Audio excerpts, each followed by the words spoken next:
guys, what's going on? Welcome back to Down to Earth Reviews. This is your host Jason. Today we are going over the top 5 steps to place a victory in FortNite. Now, number one's pretty easy, actually. It's your map. So when you drop in, you're gonna notice, like on the map right now, we're coming in from the northeast. Now that already limits out a few places. Like we do not want to go to Wailing Woods. We do not want to go to Lonely Lodge. Those places actually don't have that good of loot anyways, and that's another thing. You want to know what has loot and what doesn't. You limit out Retail Row, you limit out Anarchy Acres, Moisty Mire really stinks, so just never go there even though it's far away. Now places you want to go is like the suburbs between D and E5. It's an unmarked locations. Unmarked locations are key in this game. Find a good place with good loot, and then you could go to Pleasant Park, Greasy Grove, Flush Factory, Fatal Fields, things like that if you're feeling that you can handle the pressure, because people are going to go there since they are named locations. And then, so you just gotta kind of, or, I mean, you could go to one of the close places, but that's if you're feeling risky, living on edge, you know, whatnot. And, so after you find where you want to drop, the key thing to do, if you're in a group, stay with your group, and then make sure you land on top of the roof that you're aiming for. You never want to go in ground up, because 80 to 90% of the time, the chests are in the roof. And that is where you get the best loot, is in these chests. So you have the chest, the ammos, and then you can have a guy come in from the bottom if you want. Another thing is, if you come in from the bottom, normally you're gonna end up in a pickaxe fight. So that is no fun. And when you break into the roof, you're normally guaranteed a gun and some ammo. So you can see, like right now in the video, you grab these guns, 2 people down fighting with their axes like a bunch of retards with their knives. You never want to go into a knife fight with a gun, or you do want to go into a knife fight with a gun, excuse me. And so that kind of takes care of that. Yeah, always land on the roofs, get the guns. You don't want to be in a pickaxe fight. It's no fun. It's kind of just RNG unless you're like the best dodger in the world, or if you're just good with axes. I don't know if that's a thing. But yeah, that is step number 1. Now, step number 2 is a little bit simpler. It's resources. Now, this is best for endgame. When you get to endgame, you want to farm out resources. This is a huge key thing, because when you get there, like if there's 2 teams left, or even 3, like 3 teams of 4, I mean, you got some random numbers in there. You could have a team of 3, a team of 2, and then a team of 4, or whatever the odds may be at the end. You want to have enough resources to build up a fort at the end. Now, the best way to build resources is trees. Trees give you the most wood, rocks give you the most brick, and cars give you the most metal. Now, there are a few key things here and there, like we found out wooden pallets actually give you tons of wood. The only thing is you don't find many wooden pallets laying around the map, so that's kind of a dilemma, so you might as well just farm the trees that you see.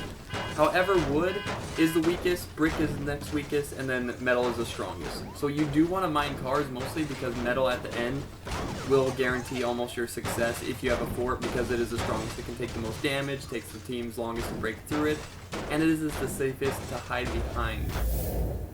Step number 3, crouching. This is pretty common sense. I mean, that's why these are easy steps, you know, it's placing your victory. But crouching in this game is very simple. Just the left bumper, whatever you have your controller pad set up to. Or if you're playing on PC, I'm not too sure what it is on there, just a little Xbox footage. But crouching not only makes you stealthy, so you can sneak up on people, it also increases your accuracy a ton.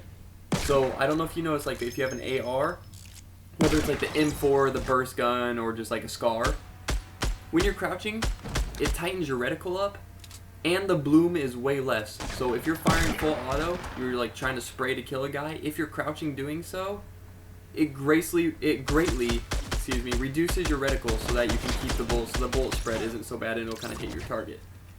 It's really important, guys. I mean, it's kind of a habit thing to get into. Like, you almost want to crouch every single gunfight you get into. There are a few times when you won't be able to, and I don't actually know if crouching helps your sniping. That's the only gun, I mean, you know, besides like rockets and grenades and whatnot, but I don't think snipers have a reticle, so you can kind of just like stand up, run around, shoot. However, those guns are really hard because they do have bullet time and bullet drop, so that's kind of like where those come into play. But yeah, crouching gives you that shot, gives you that advantage. They're running around, you can sneak up on them. If your whole group is crouching up on the team, you have the element of surprise, and you're most likely going to be the first time to hit. You're going to hit them first, and then you're going to keep hitting them, so they won't be able to do anything. Step number 4. Alright, this is where we get to those resources that we were talking about. So, you want to know how to build. Step number 4 is using those resources and knowing how to build and building a fort at the end. So there's kind of there's a few things, I guess, that make up step 4. But once you get it down, it kind of all just kind of flows together. So if you know how to build, you got that down. If you have the resources, then you're good. And then at the end, you have a fort, and the other guy doesn't. Or the other guy is trying to make a fort. Or if they have a fort and you have a fort, that's the best way to fight a fort, unless you have explosives. Like, if you have explosives at the end, you can break down their fort, which would be huge, because if they don't, then your fort's pretty sturdy, and it takes quite a bit of machine gun rounds to shoot through metal. But you want to have that advantage. You want to have, whether the fort gives you the height advantage, or whether it gives you just the safety, or whatever it may be, forts are how you win at the end, and the only way you can build those forts is if you have enough resources. Resources also, like these forts, they can also save you from gunfire. You can spam the walls down to save you.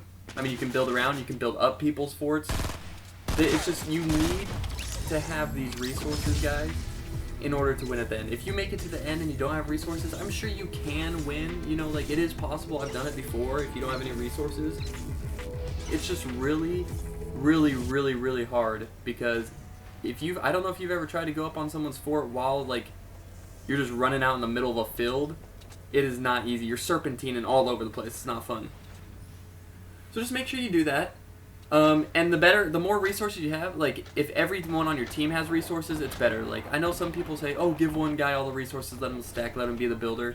No, because you can't always you can't always build for all your teammates, especially depending on where they are, and it's nice if everyone on your team has some type of building resources. That way some guy can go up to the left, okay, I'm flanking them from this side, run up the hill, build a wooden pallet ramp up, and then you build another wooden pallet, like, ramp up the other end. That's the best way to do it. So, yeah, that's that. That's how you win the game. There's also one more step, guys. This is the most basic step in the game. It is step number 5. And what this consists of is sharing. Share your materials. If you have ammo that a guy needs and you don't have a sniper and he needs sniper ammo, drop that sniper ammo for him. If you have half a shield and your other teammate doesn't even have a shield, give him the other half. This is how you win. You don't win by running up, looting all the stuff before your team can even get it, and then not handing it out to him. It's not how it works. And the last part of step 5 is use your bushes, guys. Bushes are key to hiding. I don't know why, but some reason no one can see you if you are hiding in a bush. Like, for example, right now, Lando Kazooie right here, I actually got knocked out quite early in this game, and we all told him, we're just like, dude, just hide in a bush. I like hope for the best. There's like 20-something people left in this game, and a dude just ran right by him. So, and he won, surprisingly enough. So, guys, thanks for watching. Thanks for tuning in. I hope you enjoyed the gameplay. Yeah, just hope it helps you win. There we go. Thanks for tuning in. Peace.